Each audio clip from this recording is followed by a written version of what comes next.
નમસ્કાર, હું રાજ. આપ જોઈ રહ્યા છો સ્પાર્ક ટુડે ન્યૂઝ. સમાચાર વલસાડથી મળી રહ્યા છે. દક્ષિણ ગુજરાતના વલસાડ જિલ્લામાં આંબાવાડીના માલિકો પર કુદરતનો પ્રહાર થયો છે. કમોસમી વરસાદ અને ઘેરા ધુમ્મસને કારણે આંબા પર આવેલો મોર બળી જતા ખેડૂતોને ભારે નુકસાન વેઠવું પડી રહ્યું છે. ખેડૂતોના જણાવ્યા મુજબ આ વર્ષે અંદાજે 70થી 80% જેટલો પાક બળી ગયો છે.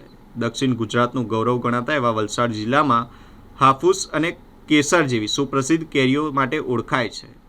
પરંતુ છેલ્લા કેટલાક સમયથી વાતાવરણમાં આવેલા અચાનક પલટાને કારણે અહીંના આંબાવાડીના માલિકો મુશ્કેલીમાં મુકાયા છે. કમોસમી વરસાદ અને ઘેરા ધુમ્મસભર્યા વાતાવરણના કારણે આંબા પર આવેલો કિંમતી મોર એટલે કે ફૂલ બળી ગયા છે, જેના કારણે ખેડૂતોના જણાવ્યા મુજબ અંદાજે 70થી 80% જેટલો પાક નષ્ટ થઈ ગયો છે અને માત્ર 20થી 30% જેટલું જ ઉત્પાદન બચ્યું છે. દર વર્ષે કેરીના વજનથી લચી પડતી આંબાવાડીઓમાં આ વર્ષે નિરાશા જોવા મળી રહી છે. દવાઓનો ખર્ચ, મજૂરી અને ખેતીના ખર્ચા વચ્ચે પાકનું નુકસાન થતાં ખેડૂતોને મોટો આર્થિક ફટકો વેઠવો પડી રહ્યો છે.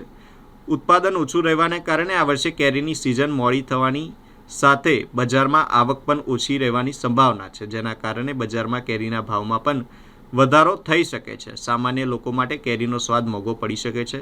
આ સમગ્ર પરિસ્થિતિ વચ્ચે ખેડૂતો સરકાર પાસે સહાય અને વળતર આપવાની માંગ કરી રહ્યા છે.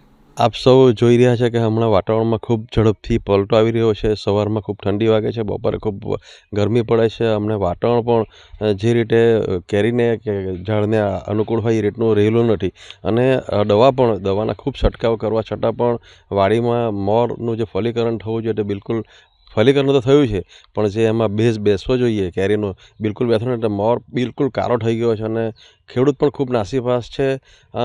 ગમે એટલો દવાનો છંટકાવ કરવા છતાં પણ રિઝલ્ટ મળી રહેલો નથી. એટલે હવે ખેડૂતે શું કરવું એ મોટો પ્રશ્ન છે.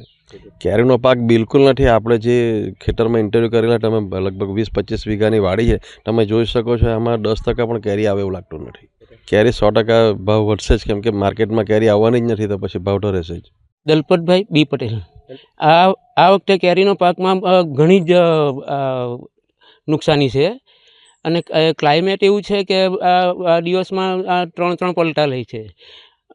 હાલમાં ખેડૂતો 3થી 4, 5, 6 વાર દવા છંટકાવ કરી રહ્યા છે, પણ હજુ કંઈ એનું રિઝલ્ટ નથી ને રિઝલ્ટ એટલું બધું ખરાબ છે કે હમણાં હાલમાં 10% પણ ઉતારો આવે તેવું નથી. એટલે સરકાર બી વિચાર કરે કે કંઈક ખેડૂતને સહાય કરે. કેરીનો પાક એકદમ બહુ ઓછો, 10% બી નહીં રહે.